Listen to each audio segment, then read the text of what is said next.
तुझं नाव माझ्या श्वासात बागेत. गावातील जुन्या वडाच्या झाडाखाली रोज संध्याकाळी एक मुलगा बसायचा. त्याचं नाव होतं विराज. हातात गिटार आणि डोळ्यात कोणाची तरी वाट पाहणारी शांतता.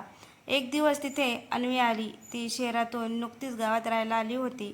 विराज गिटारावर एक सुंदर धून वाजवत होता. अन्वी हसून म्हणाली, ही धून खूप सुंदर आहे, पण थोडी दुःखी वाटते. विराज हलकासा हसला, कारण ती अजून पूर्ण झालेली नाहीये. त्या दिवसापासून दोघे रोज भेटू लागले. गप्पा, हसू, पावसात भिजणं, नदीकाठी फिरणं. नकळत दोघं एकमेकांच्या प्रेमात पडले. एका संध्याकाळी विराजने धाडस करून विचारलं, अन्वी, आयुष्यभर माझी साथ देशील का? अन्वीच्या डोळ्यात आनंद अश्रू आले, पण ती उत्तर देणार इतक्यात तिच्या वडिलांची गाडी तिथे येऊन थांबली. अन्वी, आपण उद्याच परदेशी कायमचे निघतोय, तिचे वडील म्हणाले. हे ऐकताच विराजच्या हातातून गिटार खाली पडली. अन्वीने विराजकडे पाहिले. तिच्या डोळ्यात प्रेम होतं, पण ओठावर शब्द नव्हते. दुसऱ्या दिवशी सकाळी संपूर्ण गाव शांत होतं. विराज धावत अन्वीच्या घरी पोहोचला, पण घराला कुलूप होतं. शेजारच्या काकांनी सांगितलं, बाळा, ते पहाटेच निघून गेले. हे ऐकताच विराजच्या डोळ्यात पाणी आलं. तो निराश होऊन वळला.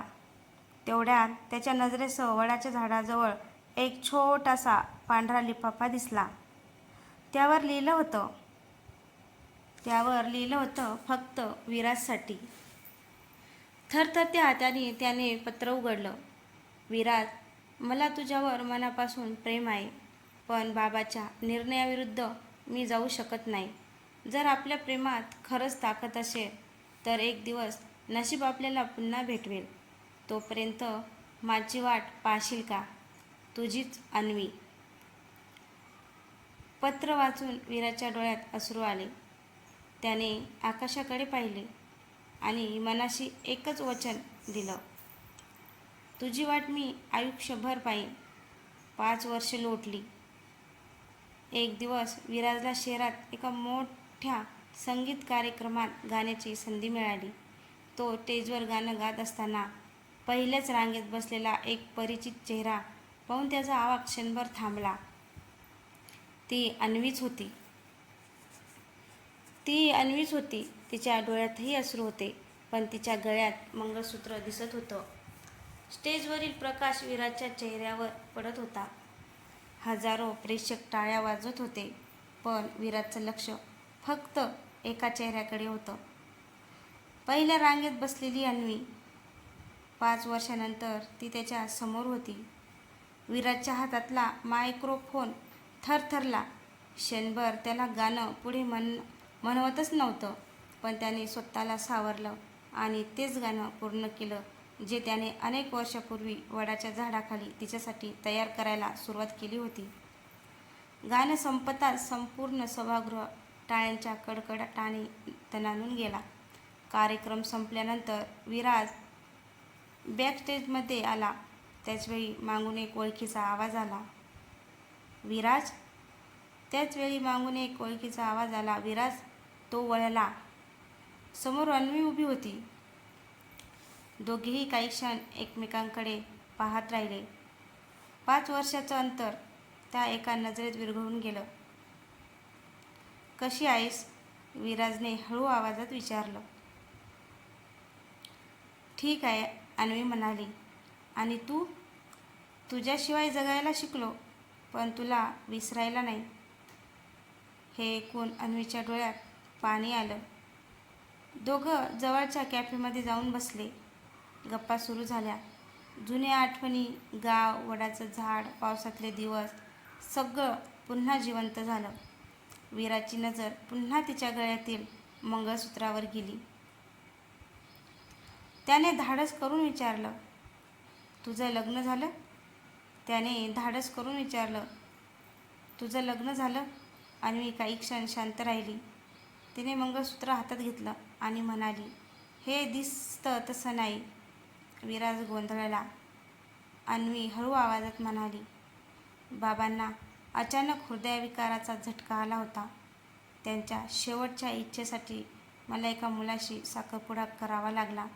पण लग्नाच्या 2 दिवस आधी त्याने स्वतःच नकार दिला. त्याला कळलं होतं की माझ्या मनात अजूनही तूच आहेस. मग हे मंगळसूत्र? अन्वी हलकसं हसली. आईने दिले. शहरात मी एकटी राहते. सुरक्षिततेसाठी ते घालायला सांगितलं. विराजच्या मनावरचं मोठं ओझं एका क्षणात हलकं झालं. आईने दिले. शहरात मी एकटी राहते. सुरक्षिततेसाठी ते घालायला सांगितलं. विराजच्या मनावरचं मोठं ओझं एका क्षणात हलकं झालं. दोघेही बराच वेळ बोलत राहिले. रात्र झाली. कॅफे बंद होण्याची वेळ आली. निघताना अन्वी म्हणाली, उद्या संध्याकाळी आपल्या जुन्या गावात जाशील, त्या वडाच्या झाडाखाली, जिथे आपली प्रेमकथा सुरू झाली होती. विराज हसला. यावेळी मी नक्कीच येईल. दुसऱ्या दिवशी संध्याकाळी विराज गावात पोहोचला. वडाचं झाड अजूनही तिथंच उभं होतं. त्याने घड्याळात पाहिलं. अन्वी येण्याची वेळ झाली होती. पण 5 मिनिटं, 10 मिनिटं, अर्धा तास अन्वी आलीच नाही. इतक्यात विराजच्या मोबाईलवर एका अनोळखी नंबरवरून फोन आला. फोन उचलताच समोरून घाबरलेला आवाज आला. तुम्ही विराज बोलताय ना? अन्वीचा भयंकर अपघात झाला आहे. तिची अवस्था गंभीर आहे. कृपया लगेच सिटी हॉस्पिटलला या. विराजच्या पायाखालची जमीनच सरकली. काय म्हणालात? विराजचा आवाज थरथरत होता. अन्वीचा अपघात झाला आहे. कृपया लवकर या. एवढं बोलून फोन कट झाला. विराजने क्षणाचाही विलंब न करता गाडी सुरू केली. त्याच्या डोळ्यासमोर फक्त अन्वीचा चेहरा होता. रस्ताभर त्याच्या मनात एकच प्रार्थना होती, देवा, माझं प्रेम हिरावून घेऊ नकोस. सिटी हॉस्पिटलमध्ये पोहोचता तो धावत इमर्जन्सी वॉर्डमध्ये गेला. डॉक्टर बाहेर आले. तुम्ही विराज? डॉक्टर बाहेर आले. तुम्ही विराज? हो. अन्वी कशी आहे? डॉक्टर काही क्षण शांत राहिले. तिच्या डोळ्याला गंभीर मार लागला आहे. पुढचे 24 तास खूप महत्त्वाचे आहेत. हे ऐकताच विराजच्या डोळ्यात अश्रू आले. तो ICUच्या काचेबाहेर उभा राहिला. आत अन्वी बेशुद्ध पडली होती. तिच्या हाताला सलाईन, चेहऱ्यावर ऑक्सिजन मास्क. कालपर्यंत हसणारी अन्वी आज जीवनासाठी झुंज देत होती. रात्रभर विराज तिथून हललाच नाही. सकाळी एक नर्स त्याच्याजवळ आली. ही पर्स अन्वीच्या जवळ सापडली. त्यात तुमच्यासाठी एक पत्र आहे. विराजने थरथरत्या हातांनी पत्र उघडलं. त्यात लिहिलं होतं, प्रिय विराज, जर हे पत्र तू वाचत असशील तर कदाचित मी तुझ्या समोर नसेल किंवा माझ्यासोबत काहीतरी वाईट घडलं असेल. मला एक गोष्ट तुला कधीच सांगता आली नाही. 5 वर्षापूर्वी मी तुला सोडून गेले, कारण माझ्यावर प्रेम नव्हतं म्हणून नाही, तर मला रक्ताचा कर्करोग झाल्याचं समजलं होतं. मला वाटलं होतं की मी जास्त दिवस जगणार नाही, म्हणून मी तुला माझ्या वेदनेपासून दूर ठेवलं. पण देवाने मला दुसरी संधी दिली. मी बरी झाले आणि म्हणूनच मी तुला पुन्हा शोधायला आले. यावेळी मात्र तुला कधीच सोडून जाणार नाही. तुझीच अन्वी. पत्र वाचून विराजचा बांध फुटला. तो रडतच ICUच्या दाराशी बसला. अन्वी, आता नाही. यावेळी मी तुला काहीच होऊ देणार नाही. तेवढ्यात ICUमध्ये अचानक गोंधळ उडाला. मॉनिटरचा आवाज जोरात वाजू लागला. डॉक्टर आणि नर्स धावत आत गेले. बाहेर उभा असलेला विराज देवाकडे हात जोडून उभा राहिला. काही मिनिटं त्याला अनेक वर्षासारखी वाटली. शेवटी डॉक्टर बाहेर आले. त्यांच्या चेहऱ्यावर हलकंसं हसू होतं. अभिनंदन, अन्वीने डोळे उघडले आहेत. हे ऐकताच विराजच्या डोळ्यात आनंद अश्रू आले. विराजच्या डोळ्यात आनंद अश्रू आले. तो धावत तिच्या बेडजवळ गेला. अन्वीने हळू डोळे उघडले.